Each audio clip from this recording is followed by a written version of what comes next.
to Dabbling Dads with your host Kyle and Tyler, here to dabble into just about anything. You can find us everywhere using the hashtag Dabbling Dads. Thank you for listening. Hope you enjoyed.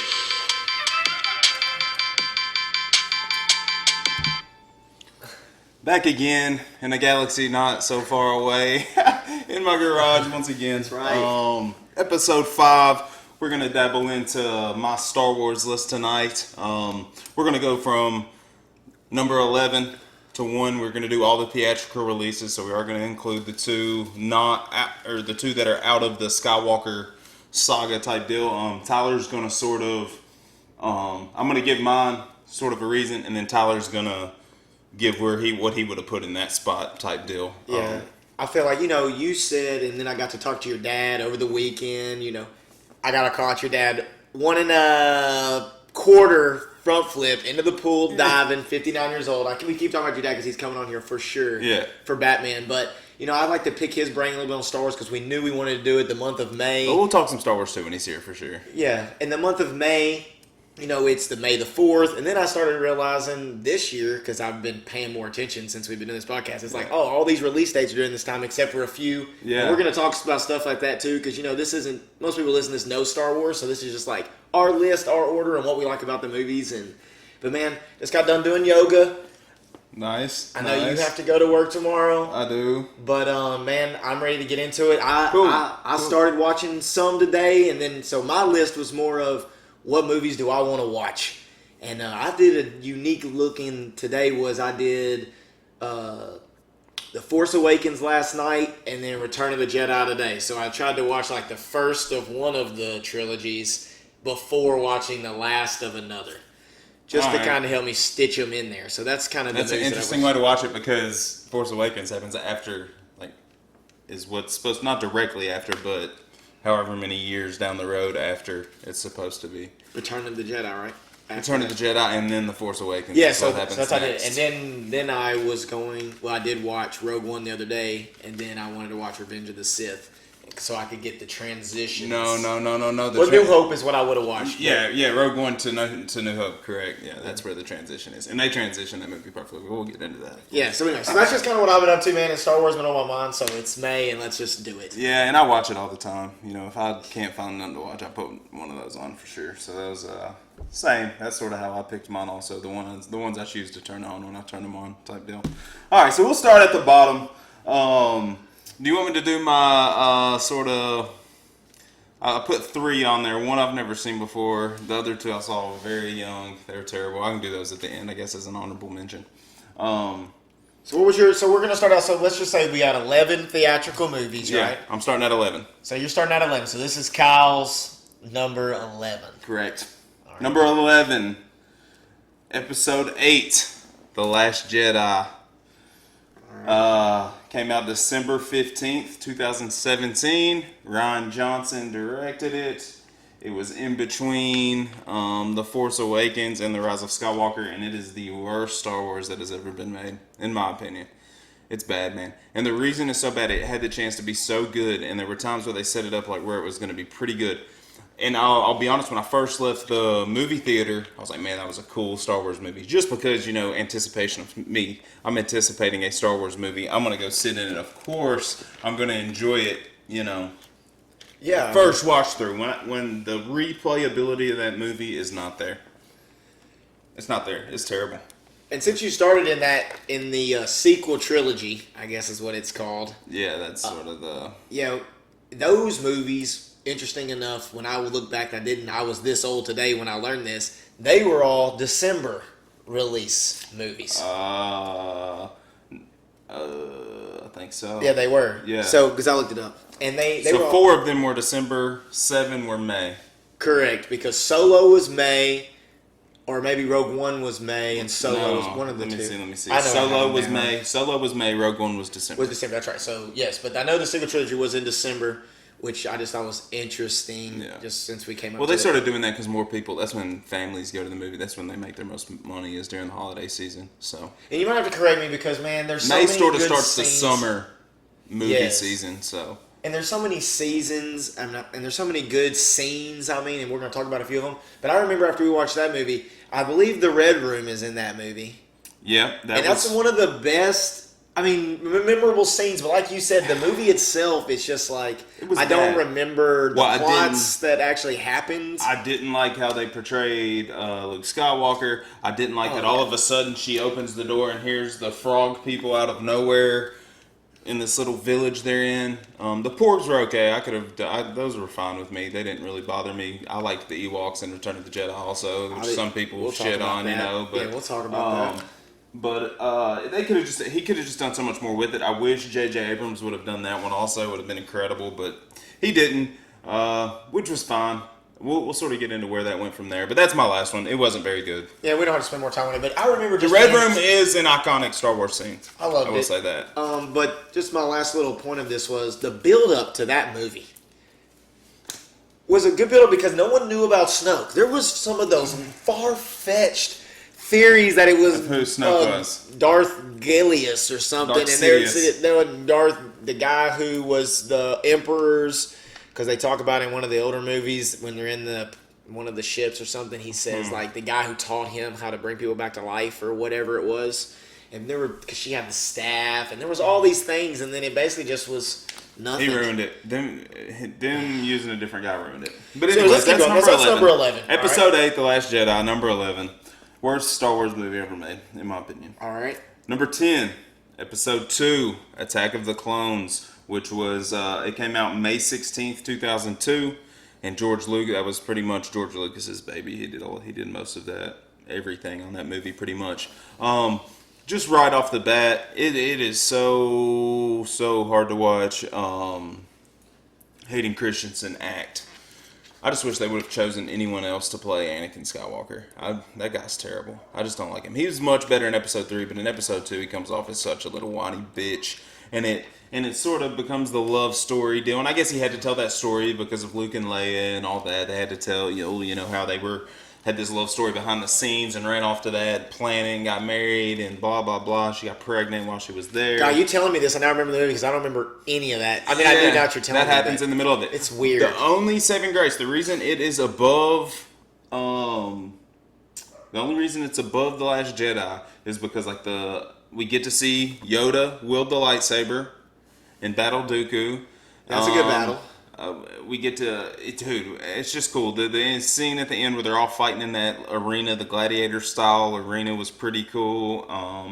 There was some saving graces. That movie sucks pretty bad though. I don't really. I had it number. You don't remember it because it has 11. It has zero rewatchability, man. It was your 10. It was my 11. It's not a movie I ever want to watch unless I have to watch it in a marathon format because I just am. Just watching them. Yeah, I got you. That's the only reason I ever would. I just don't. It's just like even, gosh, just like their haircuts. I just don't get it. I know it makes but then I started seeing soccer players having it later on. But what I will say, and I'll bring it up later in these movies, like this movie was a letdown, and it's already a pattern in both of our lists. My 10 was your 11, 11 and 10.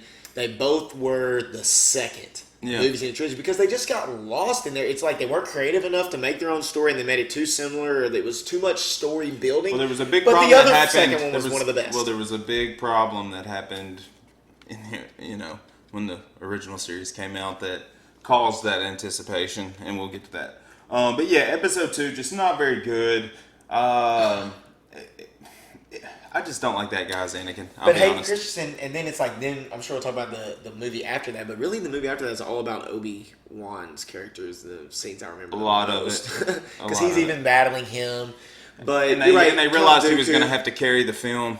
Let's be honest. But I'm pretty sure Ewan McGregor's doing an Obi-Wan Disney Plus show. So yes, that'll be awesome. We were going to talk about The Mandalorian a little bit. We're staying out of it. Yeah. We should have said Buddy. Should have got Buddy to come on here and talk Star Wars with us. He knows it, man. Your stepbrother. He knows way more about Star Before Wars we than move any on, of us this will is ever just a know. side dabble. Can you name a movie Hayden Christensen was in that was crazy movie? I actually watched it probably 3 or 4 times. There was one called About a Boy, I believe is what it was called. It was very strange film. A black actor who's always after people. It's not Samuel Jackson. Maybe it is after him and he can electrocute him. Not Looper, but it's not Looper though. He could jump from one place to another. That's it, man. Come on. Jumper. Jumper. Yeah. Yeah, and he like steals money from the bank. He's a terrible actor. Not a very good actor. Anyways, on to the next one. Number 10 was Episode 2, Attack of the Clones.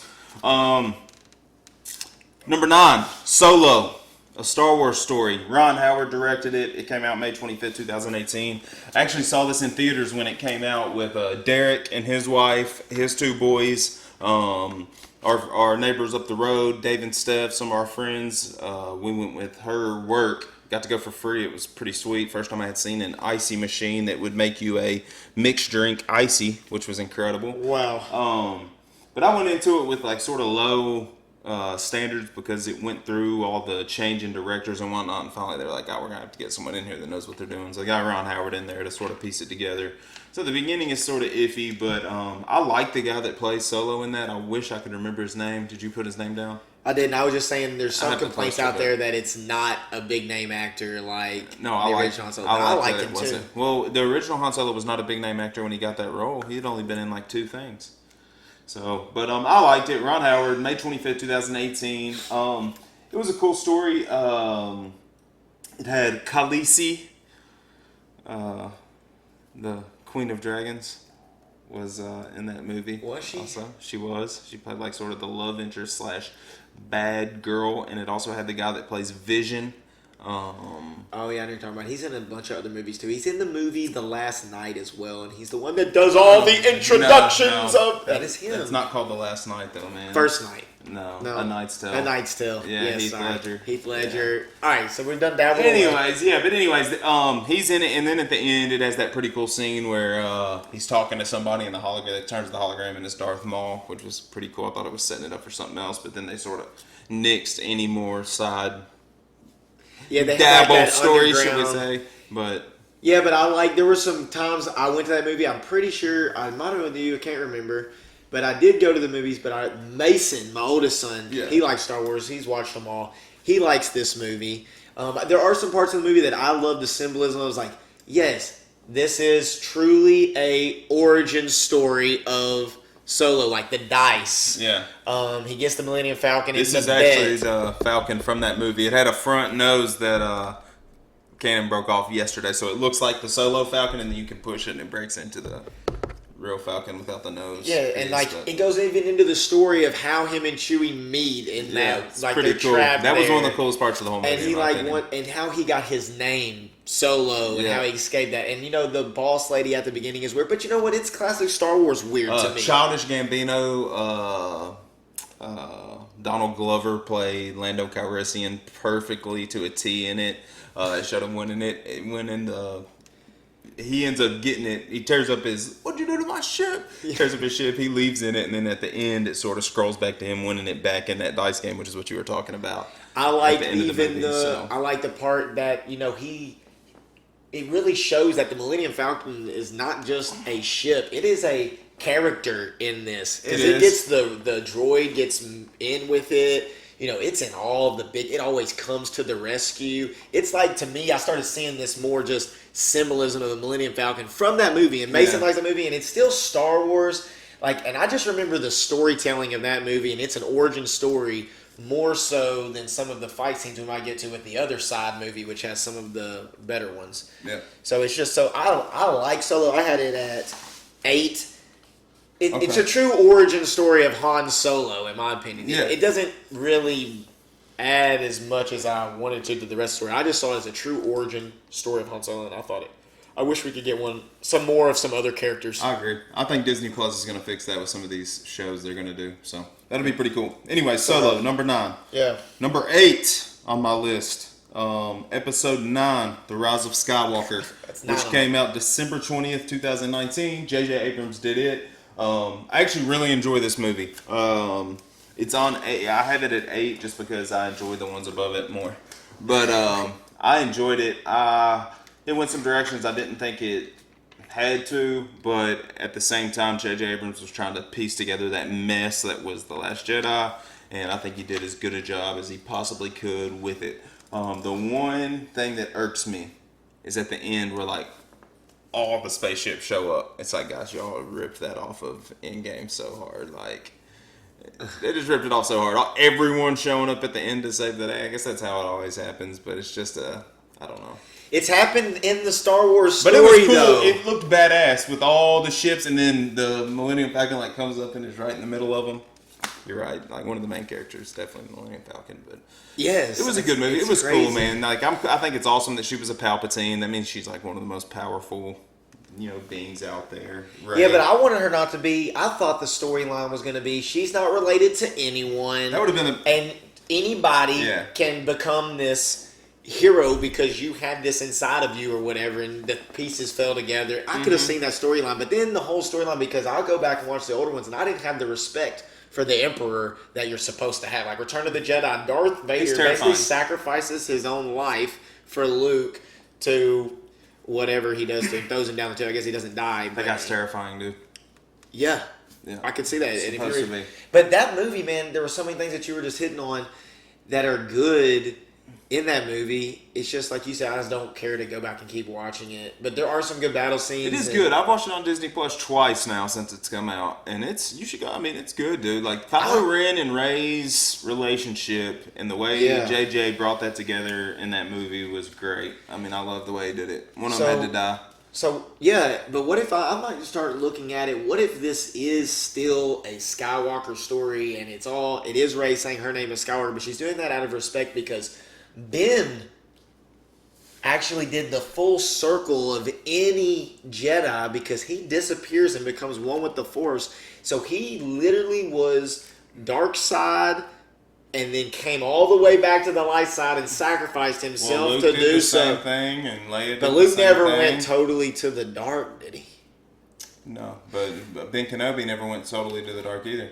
But Kylo Ren did when he kills, which we'll talk in another movie. Kylo Ren did. Oh, you said Ben as in Ben Solo. Solo. Gotcha. It's really a Skywalker. Yes. I'm sorry, when you said Ben, I'm thinking Ben Kenobi. Sorry, he's really a Skywalker, and it's really, look at it from his angle. Yeah. And then she's just saying Rey Skywalker maybe because their relationship or whatever, but he went pure dark side, which we'll talk about when we talk about that movie, I'm sure. Yeah. And then he's all the way back around, sacrificed himself for Rey. There's some good storylines in there, but the last thing I want to say about the ships, I just watched Return of the Jedi, and they got the trap set at the end of that, and the Emperor thinks he's got them all fooled, and all those ships are just sitting there ready to attack then. And he loves, this is the greatest weapon. So it doesn't surprise me that he has the greatest fleet. But how they all got there so quick, they needed to do it in 2 parts, but then the pattern of the trilogy wouldn't have worked. Yeah, you're right. If he had a 2-part like Hunger Games or something, he could have been. And they could have just thrown Last Jedi out the window, and you wouldn't even have to watch it anymore. Oh, it's like goes into the vault. Yeah. Sorry. It's all good. Number 8, Rise of Skywalker. Number 7, Rogue One, A Star Wars Story. Oh man, this is our biggest disparity yet. Okay, it came out December 16th, 2016. Gareth Edwards did it. He was the guy that did the 2014 Godzilla movie. I love this movie also. I thought it was very well done. It had the gritty feel to it of the old Star Wars movies. I thought the casting in it was incredible. I know you think the girl that played Jyn Erso should have been the girl that played Rey. Are you the one that thinks that? No, I don't think I was. Maybe it was your wife who told me thinks that. Emily thinks yeah, she's that. a little harder looking. Yeah, that's true. But and I think that's the case. Next time you're watching any of them, mainly what's the most recent one I just said? Rise of Skywalker. Dude, Rey's got a fat ass. That's a fact. She does. But Jyn Erso, and that one, that actress is really good. And then Alan Tudyk does the what's his name? What's the droid's name in Rogue One? It's Alan Tudyk. He does a lot of different voiceovers. Dude, I just watched it and I can't even think of it. Man, there's so many. I can't think of it. It's the one with the little. Is it? No, it's not the one.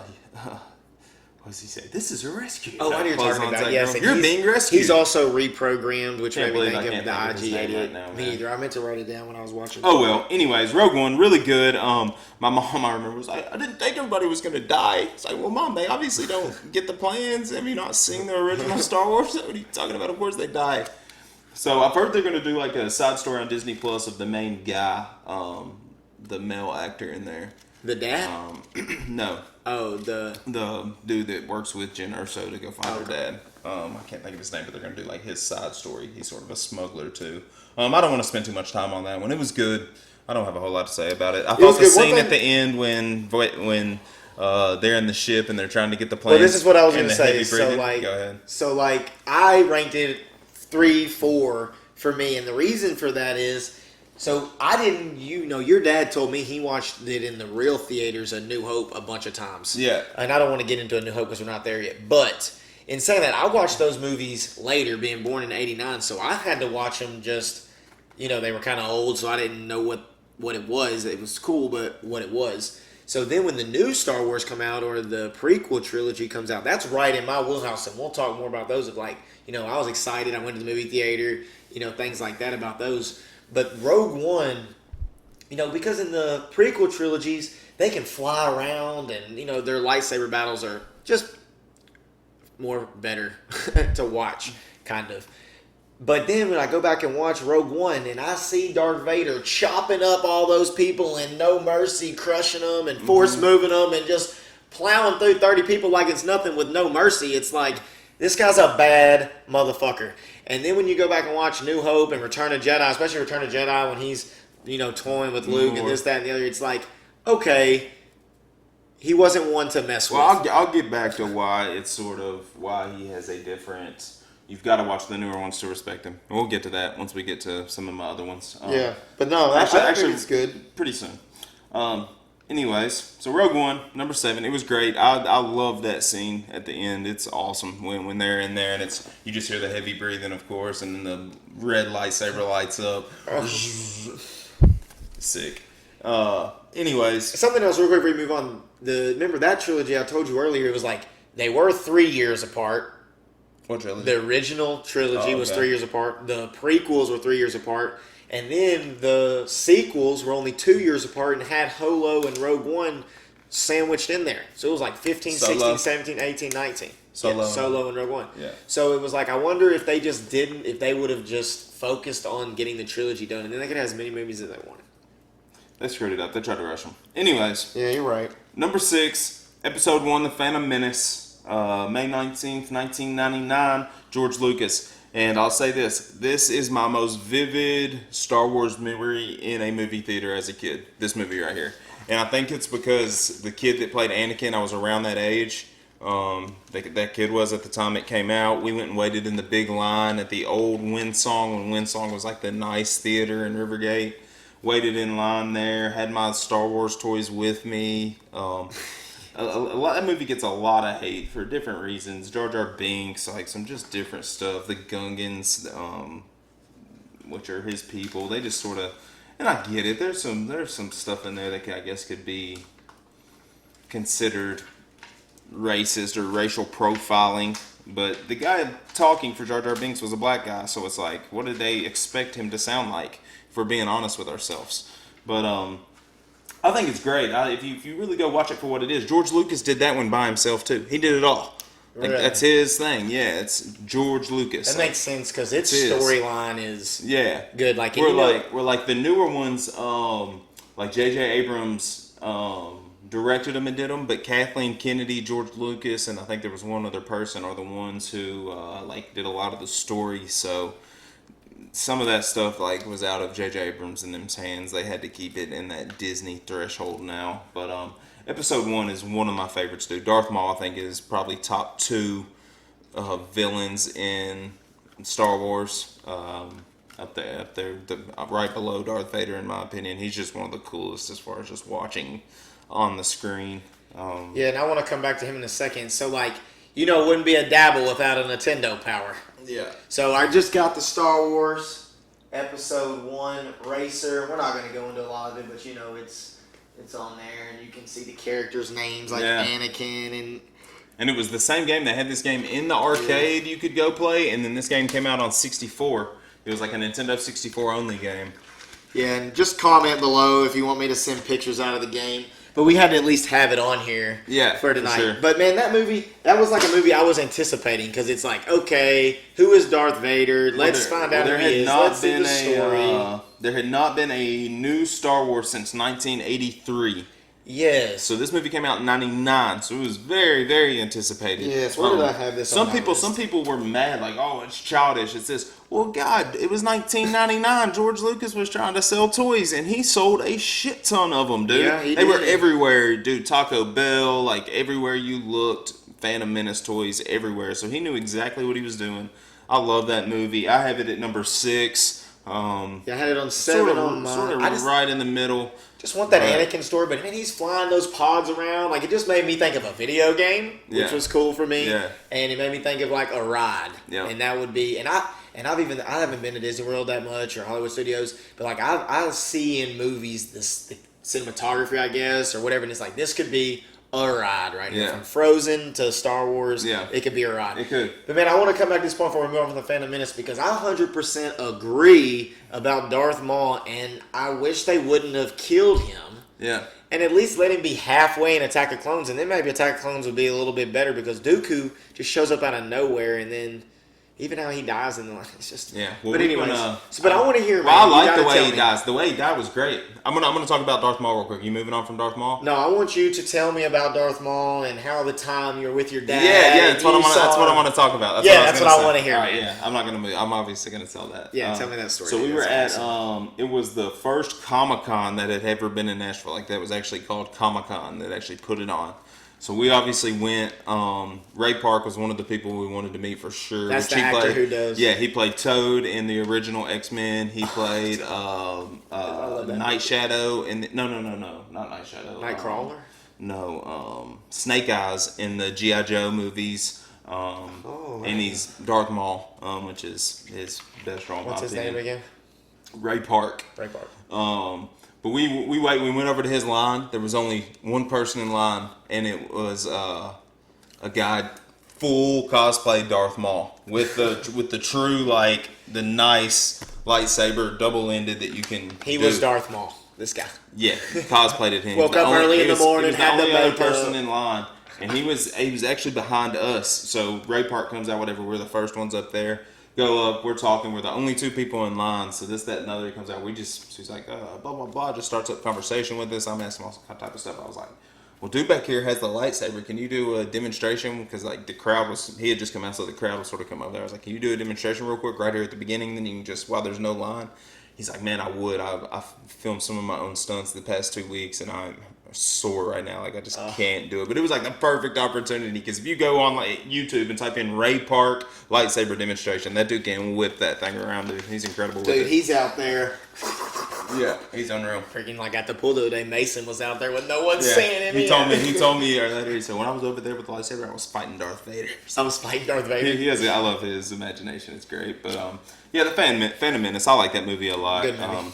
But anyways, that's number 6. Pretty much the rest of them are all good. I couldn't hardly separate them from this point. Yeah. So that was your number 6, Phantom Menace. I mean, mine were pretty easy to separate. But number 5, top 5, bringing in the bottom, episode 3, Revenge of the Sith, came out May 19th, 2005. I was a senior in high school. George Lucas did that one too. It's great. Like, visually has the best lightsaber scenes. The storytelling is incredible in that one. He really redeemed himself from the second one. I know there's some parts that, like, our friends Chet and Chase are twin brothers that we grew up with. They really, my wife grew up with them more than I grew up with them, but I've known them for a long time. They just watched them recently for the first time straight through. Had never seen them. So they watched them for the first time all the way through as adults before the most recent one came out. And they texted me after they watched the third one and thought it was, like, hilarious when Anakin was screaming at Obi-Wan when he was burning on the ground at the end of that one. So, but I love that one. I like watching the behind the scenes on how they made the lightsaber duels and stuff in that one. That's when cinematography went to another level after that movie came out. Yeah, isn't that the one with, like, General Grievous? Mm-hmm. Yeah, and he's got all the lightsabers, and then I watched it for another time not so long ago, and it, like, zoomed in on his face, and it looked like he was almost like a animal under there. Yeah, not part just human, part droid. Yeah, and I don't want to go into that dabble, but, that's coming. Which is similar to what the Emperor was in Rise of Skywalker. Yeah, it's coming. Their very bionic similar. eyes are coming out. Yeah, we'll say that very for next similar. week's now, Yeah, man. when we talk with my dad about it, we'll really dig into that. It's crazy. Like my dad, Terminator. if my dad comes, that's going to be a long one, man. We've got to really. But start like early. when he's on that animal and he's jumping around and he's in pursuit, like Yeah. it looks like Captain Grievous is in the thing rolling down. Remember how I said I like that shit where I feel like I'm on a ride? Yeah. Dude, that Sick. movie's got some good scenes in it of that. For I don't know sure. the last time you've been to Disney World, but y'all got to take the boys, man, because you'll I know. get to ride those rides and feel like that. It's incredible. But yeah, Revenge of the Sith, that's all I really have to say about it. It's really good. It's the better of the 3 prequel movies. I enjoyed it a It's lot. good. That's all I got to say about it. Number 4, Episode 4, A New Hope. May 25th, 1977, the one that started it all right here. George Lucas obviously did the whole thing himself. He had some help from some people like Steven Spielberg. Those type of people helped him out to do it. But like, what's so incredible about it and its downfall, I have it this high because of the incredible part, was that he created all of that. The computers, everything.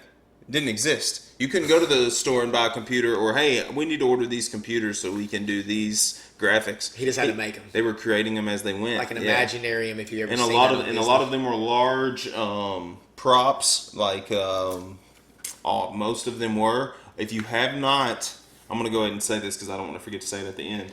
I got that DVD set when they first came out on Blu-ray. Maybe is when I got it. Blu-ray or DVD. I got it bonus CD or DVD came with it.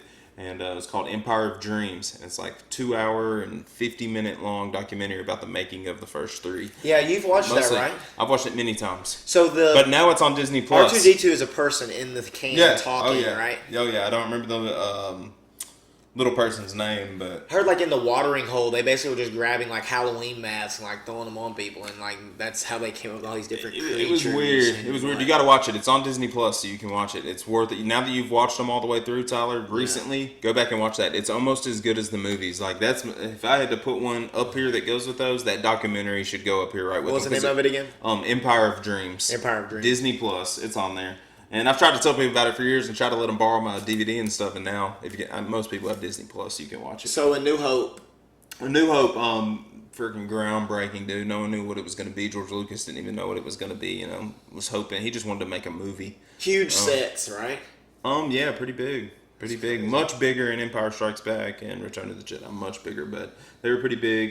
Filmed a lot of them on location, so like in the heat and on the desert and terrible places. It turned out pretty good. I went and saw it recently with Derek, one of our dabblers again. I went to the Symphony in Nashville and watched A New Hope with my wife and Derek and his wife.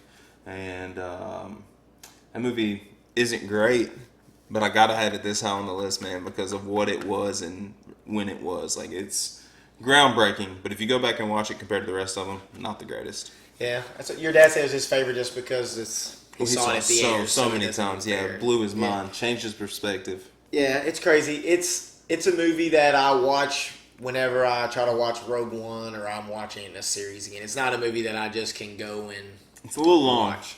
It gets a little slow. It is. It's just it is slow compared to the other ones for sure. So let's just keep going. What are we on? Yeah, we're going to. Because I want to spend a little more time on the top 3. Top 3. Was that number 4? That was number 4. Or was that number episode 5? 4? That was number 4. Episode 4. Okay, number 3. Number 3. And these 3 right here, dude, I could watch. You could interchange them. I could watch them anytime. My number 1 is my number 1 because it's like one of my probably top 2 or 3 favorite movies ever in general.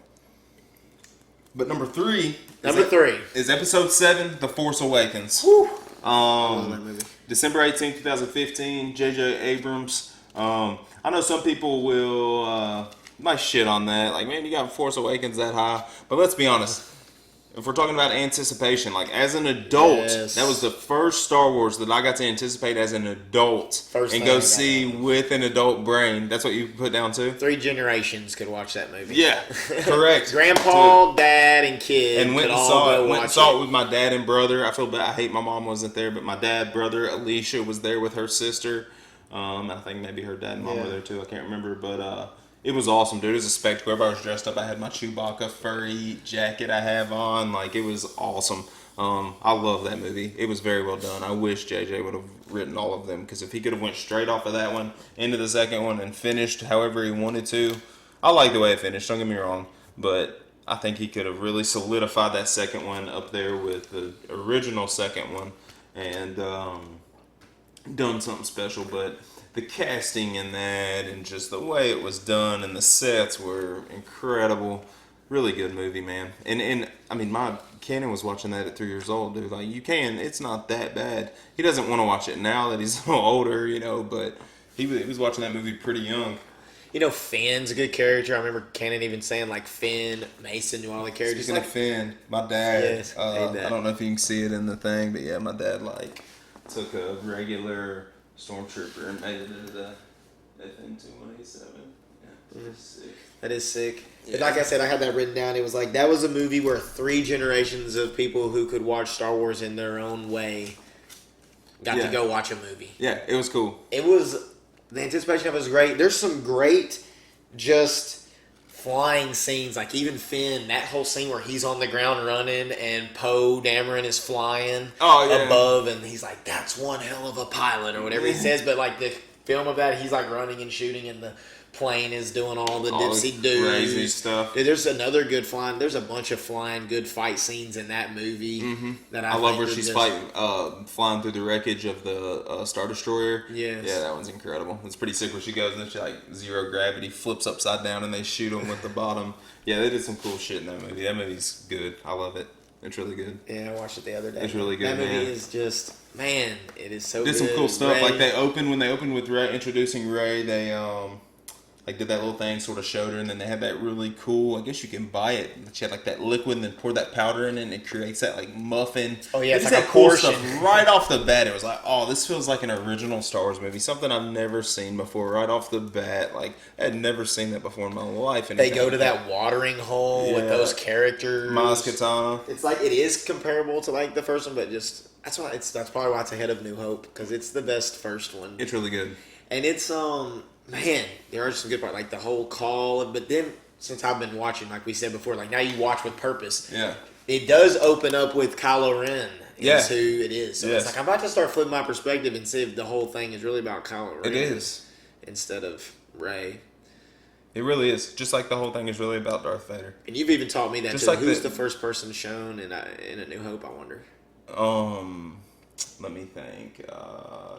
But technically, in the whole show, is Anakin first in the Phantom Menace? No, Vader's one of the first ones shown in the first one. Remember, they're in the hallway, and they shoot into the door, explodes, and Vader steps through. Yeah, I'm feeling it's about Vader. It's about Vader. The whole original trilogy is about Vader. And technically, Ben Solo or Kylo Ren is Vader's grandson. Yeah, exactly. That's what I think. And then the whole time I was thinking it was about Palpatine with Rey, but it's like, no, I really think it's about the whole full cycle. And then I do too. That's a good conclusion I came to tonight. But yeah, the Force Awakens. I put those up for a reason because I think it stands up there with the original. Man, I really do. Call me crazy. I might get shit on for that. I don't know how many people watch this, but in my opinion, the Force Awakens stands up there with the first one. It does. Hope a lot. It does. Dude, I agree. You got a lot of cool shit over here, man. Yeah. So, I do. Got the little Han and Chewie Funko Pops. This is actually Cannon's Solo. This is cool. My dad found this. It's Empire Strikes Back. It's full of Star Wars toys actually right now. So if I'm trying not to let that open. All my lightsabers getting broken and bent. Yeah, this is actually our friend Barrett's. But yeah, it's one of the like prop replicas. It's pretty sick. We got. Son, we're big enough Star Wars fans. Both my sons got their pictures made. I guess they were their newborn pictures, wearing the little Yoda knit hat that my mom's friend Melissa made. And on their 6th month, they both were laying down and had the lightsaber beside them and like the Jedi looking stuff. So yeah, we're Star Wars nerds. But anyways, look at your shirt, man. Yeah, this is from me and Erica's honeymoon. We went to Disney World, so... Yeah, on the back is like Yoda climbing up a droid, I think. Or he's like standing on the top of what's he turning around? He's standing on top of the Stormtrooper's helmet. Yeah, that's pretty cool.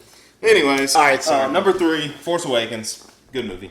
Number 2, Episode 6, Return of the Jedi. Came out May 25th, 1983. Richard Marquand actually was the one who directed it and did it. George Lucas was obviously over the story and I didn't know that. most of that stuff, correct? He directed it. You're number 2, right? Return of the Jedi? Number 2, Return of the Jedi. Right. I just love that movie. I've watched it a lot of times. That was one of the ones when I was young, and I had the set my dad had would show the like making of the remake, and then would show because you remember that in the 90s they did the digital upgrades on the old ones and put those back in theaters. So when we got those on VHS, at the beginning of it, it would show how they went back and did all the other stuff, and then the movie would play. So I watched the Return of the Jedi a lot because they did a lot of different stuff in that movie, fixing stuff and that type of stuff. But it starts off, Han's obviously frozen in carbonite, and Leia's in the mask, breaking him out in Jabba's palace, and just get to the favorite scene, man. You know, it's Slave Leia, man. It's the favorite scene. Yeah, obviously Slave Leia was in it. Jabba the Hutt used to terrify me, but I've been trying to talk my wife into being Slave Leia for years. Years. Who are you gonna be? I would be Jabba, and I would chain her up. I think you should be that little rat that Jabba keeps on the chain also. Oh, man, you should have brought that up on your other movie. You love the little guy, the little puppet Babu guy. Frick. Yeah, when I was watching Return of the Jedi today, I thought of those and those characters. Babu Frick. I made that my Twitter handle for about It's like 6 Boba months. Fett's in Return of the Jedi, and like in my head when I was a kid, he was this like badass guy. Probably because he was hard to beat in one of the video games I was playing. Who? Boba Fett. Yeah, he's in that movie. So it's like Snorlax Pit. I thought he was awesome, but then when you watch the movie, he's really not that awesome. It's great. Han Solo's blind out there on that ship, and they're fighting over the Snorlax Pit. And they got a lot better in that movie. Of that like movie's the good, fight scenes in that movie are a lot better. And I know people give the Ewoks shit, but I just watched the movie. They might be little puppets, but you know what? He found a way to have little puppets. Some of them are little people. Most of them are little. I know, people. but I mean, they have like zip up outfits on. Yeah. But it's like, you know what? He found a way to have clever, and their little tribe actually had ways. Like they hooked them and tied them to the tree. I'll tell you a cool. It was to me fine. I'll tell you a cool little thing about that. The main Ewok Wicket is played by this guy named Warwick Davis, and he has been in. He was in Rogue One. No, not Rogue One. I'm sorry, Solo. He was one of the. He was the little short guy that took the mask off at the end. That was Warwick Davis, the guy that played him. And then at the end of the most recent one, where they fly over Endor and you see the two Ewoks at the end of the most recent one, that's Warwick Davis in his Wicket costume, and then the little one is his son, who's also a little person. Yeah, so it's pretty cool. He also plays the orchestra guy in Harry Potter. Oh, that's him. Yeah, now that you clicked it in my brain, so he's in the movie Willow, which was also. It's also on Disney Plus now. It's sort of a dark movie, but he plays like it's him and one of the guys that played Batman. I can't remember which one. Val Kilmer, I think is who's in it. That's crazy. So I thought the Ewoks. You got to think about it. Also, it's like this is the whole rebellion. So they're just part of the people who rose up. So like at the end that you just described that to me, I was like, you know what? Yeah, because they were part of them being able to actually get the shields down. Or whatever. So it's like the more you watch them, the more respect you have. I love the Ewoks. I love that movie. There's some good. And Luke Skywalker becomes a badass, and in the fight with Darth Vader, there's a little bit of flying around, and there's a little. Did you say that was your number one? It was my number one. I love that movie, man. If I want to watch one that's older, the old one, I just love it. It's great. Because then I have to watch The Force Awakens, which is another great movie. Yeah, you watch back to back. I hear you. Yeah, watch them in reverse order. That's good. If I had to watch them in trilogy form, like I wanted to watch 3 in a row, I'd watch my number one, which is obvious at this point because we're there. Return of the Jedi and then The Force Awakens is probably what I would watch. But Return of the Jedi is great. You could watch that over and over and over. Let me make sure I didn't have nothing else. Never gets old. I do want to talk about one other similarity. All right, yeah. So, one, you get to see how badass the Emperor is in that movie. Yeah. Which I already said earlier, Darth Vader had to pretty much sacrifice himself. I mean, but he is powerful with that electric. Well, that was truly Anakin. Oh, Anakin. Just like Ben, sort of. I agree. Same thing. Same exact thing. Yeah, I know what you mean. But yeah, so some of the similarities, he tries to, get the lightsaber to him and kill the Emperor, and Darth Vader doesn't let him kill the Emperor. And then it made me think of the movie that was at the bottom of our list. Whenever she or Kylo Ren kills Snoke, he does kind of the same type thing, but no one else is there to save Snoke because he's worthless because that movie was worthless. Yeah. Exactly. But Return of the Jedi, Ewoks, quit hating on them. I like that they're just a little civilization where they were where they needed to be at the right time and they did what they needed to do. But Luke Skywalker turned into a badass, and I thought the fight scenes were much better than that one's good. before. But That you're one's number really good. one, man. Yeah. I knew it was your number one. Yeah. Episode 5, number 1, The Empire Strikes Back, May 25th, 1977. Irvin Kershner is the person that directed that. He really didn't have a lot of other movies to date, but that's one of the best movies ever made, in my opinion. Just the storytelling and the character arcs in there, and the way it really builds to that big groundbreaking announcement at the end of it, man, think of how many movies have been made since then that are made the exact same way to be able to reveal something like that at the end. It's the same. People have stolen that process. I mean, don't get me wrong, it was probably done before that, but he did it to perfection. Like, as far as just revealing that Vader was Luke's father and all And of now that. we all know. If you don't know, you go to our other video of the Mandela effect. It is no, Yeah. I am your father, not Luke. He says, I am your father. you killed my father. And he says, no. I had it confused for the longest I time. am your father. Yeah, that's what it says. Correct. But that movie's great. I like it enough. I have the tattoo, man. I have a tattoo that's Vader and Luke from the scene fighting. The guy who made it for me made it pretty cool because I wanted the window that they actually crashed through, and he gave me the window that is actually behind the Emperor.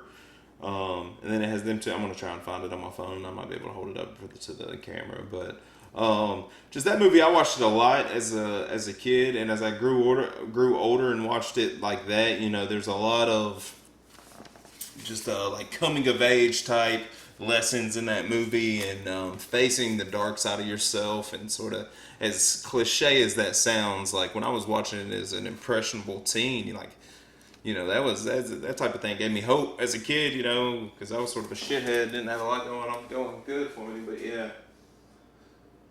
I got that a couple years ago, but yeah, it's sick. But yeah, he did the actual window behind the guy, and then you've seen it a few times, but has the Yeah, that's the movie where it starts. doesn't start out necessarily, but they're like on the ice, right? Yeah, Hoth. Yeah, Hoth. That's right. And Han is always there. Yeah.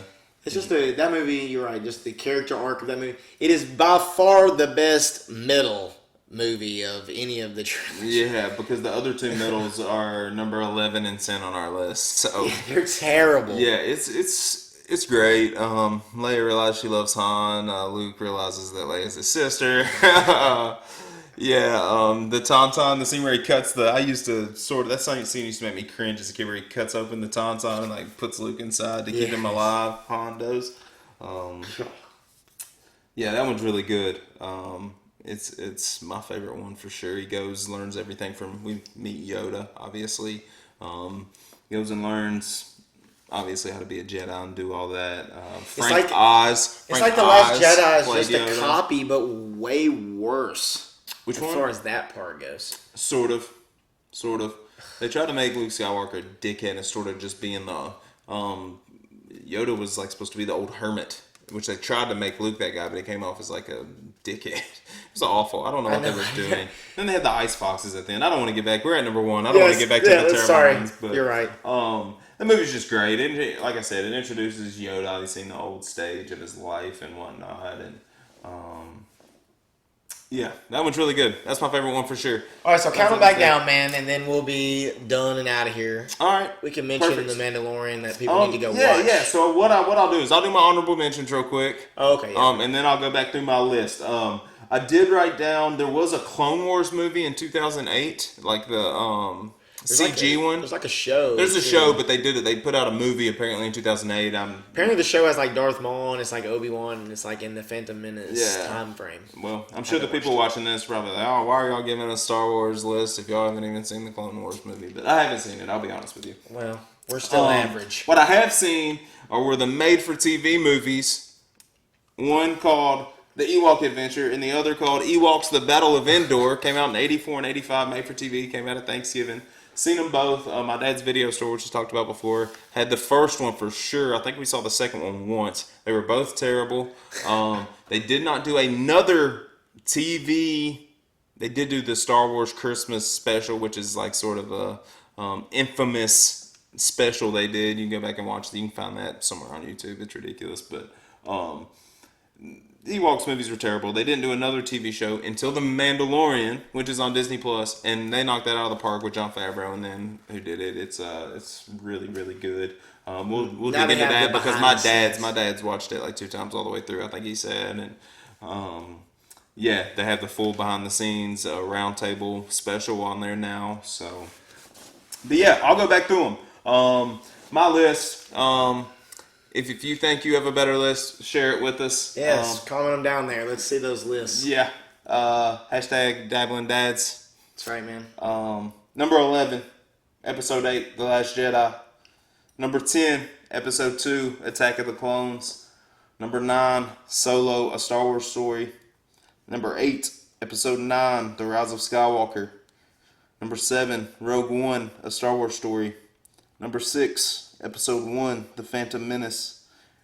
Number 5, Episode 3, Revenge of the Sith. Number 4, Episode 4, A New Hope. Number 3, Episode 7, The Force Awakens. Number 2, Episode 6, Return of the Jedi. And number 1, Episode 5, The Empire Strikes Back. That was fun, man. I think we were a little bit under an hour. Perfect. That's sweet. Had to shoot early, and because we got to go to a bachelor party this weekend. Yes, sir. Our buddy Andrew's getting married, so we're going to go have some fun with him. See y'all later. Peace. Love you. Bye.